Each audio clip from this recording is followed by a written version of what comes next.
Hey everyone, welcome back to my channel Scale Up. In this quick tutorial, I will show you how you can install or download WhatsApp on your PC or laptop.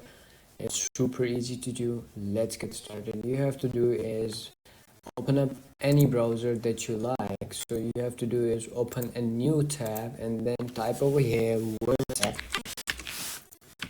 And once you type over here WhatsApp, and then click on download, and then you will comes in this page.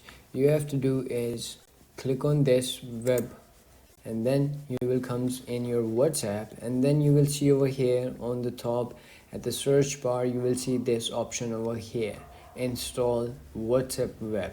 So once you click on that, it's gonna be pop up over here like that. You have to do is simply install this, click on that, and then as you can see over here, it's a super easy and unique way to install your web on your PC. As you can see over here, once you click on this, your web is on, and you can simply use any of these chats. You want to chat with someone, you can simply do as well over here.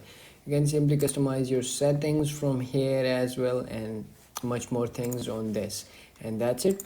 If you found this video helpful, don't forget to like my video, subscribe my channel Scale Up, and also drop me a comment for more tips and tricks videos. Thanks for watching. See you in the next video. Have a nice day. Bye bye.